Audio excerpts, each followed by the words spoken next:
Agora é às 7h34 da manhã. Bom, e para falar sobre a repercussão e anulação, no caso das condenações de Lula, nós vamos conversar agora com o deputado federal Rubens Ottoni, do PT. Bom dia, Rubens, tudo bem? Bom dia, é uma satisfação poder participar com vocês. Bom dia, deputado. Obrigado pela disponibilidade aqui de conversar com a gente. Anulação, portanto, das condenações do ex-presidente Lula pelo ministro Luiz Edson Fachin na última segunda-feira. Isso ainda repercute, Rubens, mas para o PT, qual foi a reação? Como é que essa decisão foi recebida pelo PT? Porque há quem avalie que isso pode favorecer de alguma maneira o presidente Bolsonaro, porque ele vai manter o discurso de polarização com o PT, de que ele é o responsável, aquele que pode salvar o Brasil do PT, da volta do PT ou da volta do socialismo, enfim, é o discurso que ele tem. Isso poderia dar algum reforço no discurso do presidente. Há que avalie também, mais juridicamente, que isso pode beneficiar o ex-juiz Sérgio Moro, para evitar a suspeição dele e basicamente anular quase que tudo da Lava Jato. Anula-se só essa parte do Lula. E, claro, politicamente, como é que isso foi recebido pelo PT, Rubens? Olha, em primeiro lugar, é importante que, independente das repercussões políticas, das tentativas de se aproveitar da decisão, ela é uma decisão importante, uma decisão que, na verdade, era o óbvio, não havia nenhuma novidade, não podia ser diferente. Por quê? Porque Moro não tinha amparo legal nenhum para investigar e muito menos para julgar o Lula. Isso qualquer advogado, qualquer aluno de direito minimamente informado e isento, evidentemente, ele pode confirmar isso. Mas tudo isso foi feito, né? A Justiça Federal do Paraná, ela não tinha essa competência legal para julgar o Lula, e foi feito assim para quê? Para se conseguir um objetivo político, que era impedir que Lula fosse candidato em 2018. E conseguiram. Conseguiram e jogar o Brasil no caos que está hoje. Vocês estão vendo, o governo que está aí não consegue controlar a pandemia, não tem teste, não tem leite, não tem UTI, não consegue controlar a inflação, o preço dos alimentos sobe aí cada dia, gasolina subindo 6 vezes só esse ano, mais de 50%, não consegue controlar a economia, está chegando a mais de 14 milhões de desempregados. Então, uma situação realmente delicadíssimo. Então, o primeiro ponto, Rubens, é que precisava colocar as coisas no trilho do ponto de vista da justiça. A justiça voltar ao seu leito normal. A justiça, ela é feita para dar o equilíbrio nos poderes. Ela não pode entrar no jogo. Não pode entrar no jogo da política para favorecer A, B ou C. Mas eu entendo que isso aí é apenas o começo de toda a discussão. Porque o que precisa discutir mesmo não é só a questão se tinha amparo legal, se tinha legitimidade ou não para julgar em Curitiba. Não é isso. O que tem que se julgar é a parcialidade da justiça. Como foi feito todo esse julgamento de maneira parcial. É esse julgamento que começou ontem no STF. Moro agia, com toda a parcialidade, era um juiz que combinava o jogo com uma das partes, É como se fosse num jogo de futebol, onde o juiz, no intervalo, ele desce no vestiário para poder combinar com um dos times e falar, não joga assim porque assim não dá, joga diferente, cai na área que eu dou o pênalti.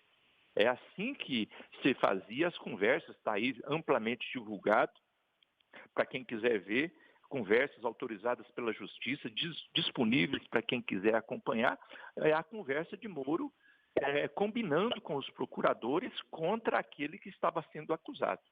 E tudo isso feito para atender interesses econômicos, interesses internacionais de adversários do Brasil. Então é uma situação delicadíssima, por isso eu vejo como muito importante toda essa discussão, mas era o óbvio.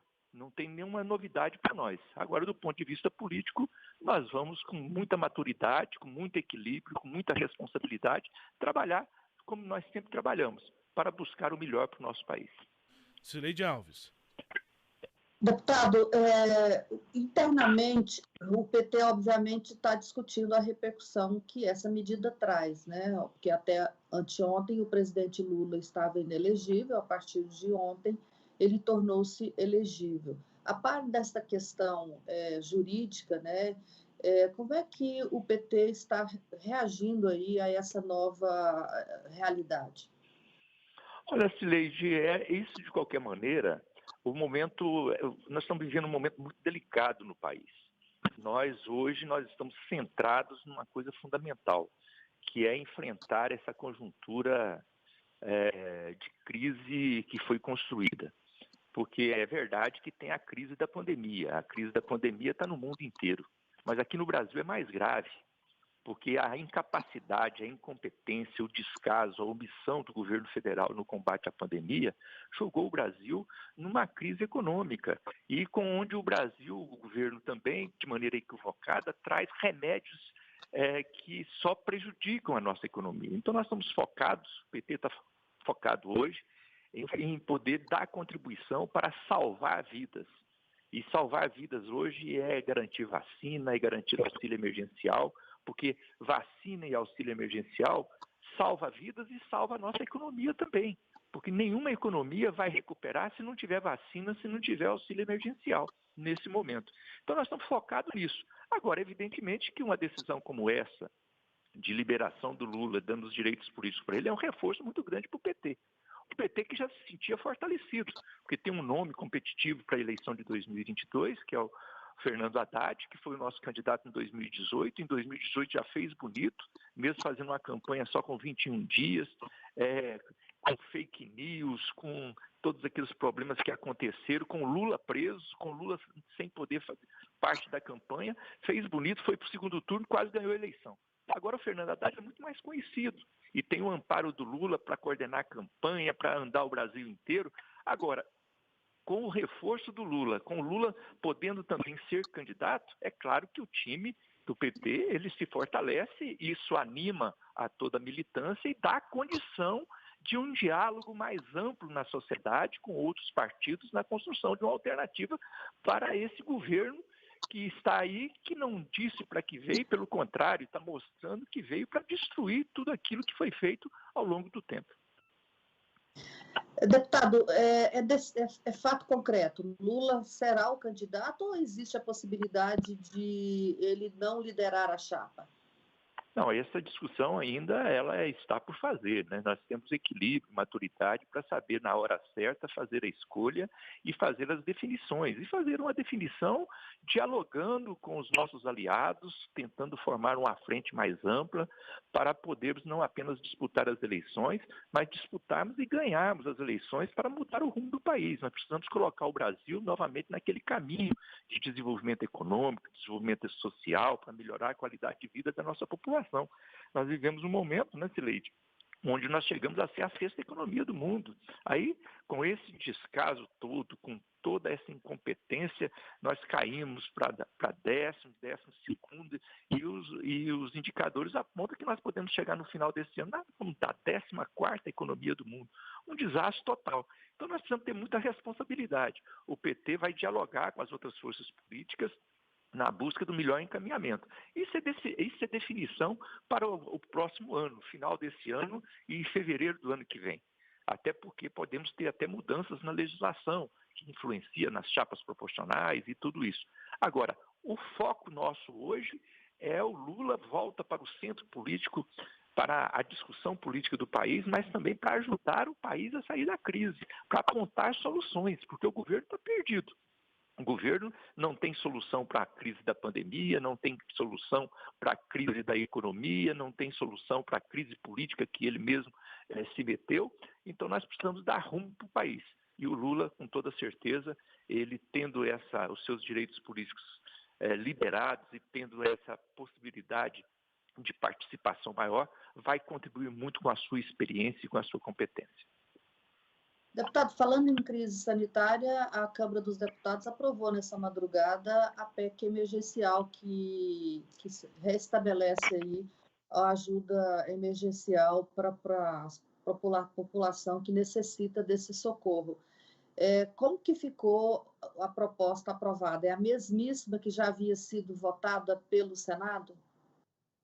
Verdade, Cileide, essa proposta ela não tem nada a ver com auxílio emergencial, né? Eles fizeram uma enganação.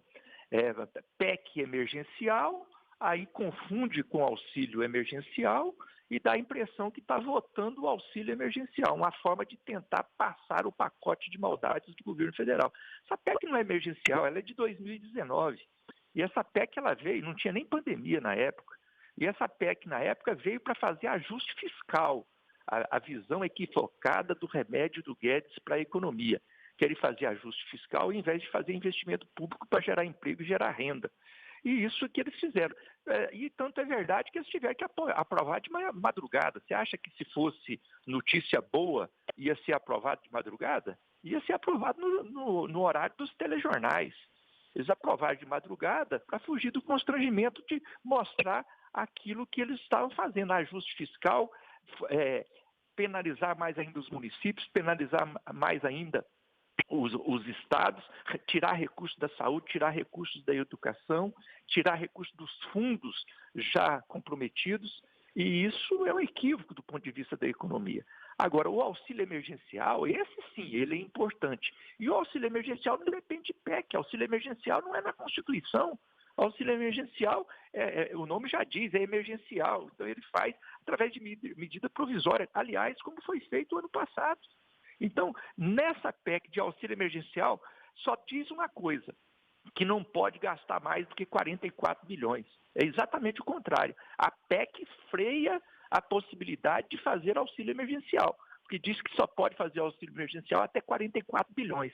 Só para vocês terem uma ideia, o ano passado foi gasto mais de 300 bilhões na questão do auxílio emergencial. Então, é 7 vezes menos. Então, é um desastre total que foi aprovado ontem, na verdade hoje, né, de madrugada, nós ficamos até as 2 horas da manhã votando, resistindo. O governo ganhou com 341 votos a 121 votos, mostrando que o remédio que o governo tem para a economia é totalmente equivocado. Eles querem combater a crise econômica com ajuste fiscal no momento que nós precisamos exatamente investimento público para gerar emprego e gerar renda. Aliás, é o que os Estados Unidos estão fazendo, a Alemanha está fazendo, todos os países estão fazendo, porque sabem que é só assim que pode recuperar a economia, com investimento público, com ajuste fiscal, nós não vamos sair nunca do atoleiro. Pois é, de qualquer forma, com esses 44 bilhões aí que foram reservados para esse programa, o fato é que vai se permitir a retomada de pagamentos em valores inferiores, mas vai ter a retomada, não é isso? Exatamente, mas isso não precisava da PEC, né? Já podia ter feito. Na realidade, nós não precisávamos nem ter suspendido o auxílio emergencial, não poderíamos ter suspendido o auxílio emergencial. O auxílio emergencial foi muito importante, ele é que recuperou, que manteve a economia do Brasil em pé, né? Se o Brasil teve uma queda grande no PIB, os números estão mostrando que se não houvesse o auxílio emergencial no ano passado, a queda seria o dobro. O auxílio emergencial ele não vem apenas para ajudar as pessoas que estão necessitadas. O auxílio emergencial ele faz circular o dinheiro na economia, faz gerar recursos no comércio, e isso fortalece a economia e ajuda aqueles que estão sendo penalizados também, os pequenos empresários, os comerciantes. Então, esse auxílio emergencial ele circula em todas as cidades e faz aí garantir a superação desse momento difícil que nós estamos vivendo no Brasil. Rubens. É isso, deputado. Obrigado pela disponibilidade aqui de conversar com a gente. Bom dia, bom trabalho aí. Grande abraço a vocês. Parabéns pelo excelente trabalho de jornalismo. Obrigado, deputado federal Rubens Ottoni, do PT, conversando conosco aqui no Sagres Sinal Aberto.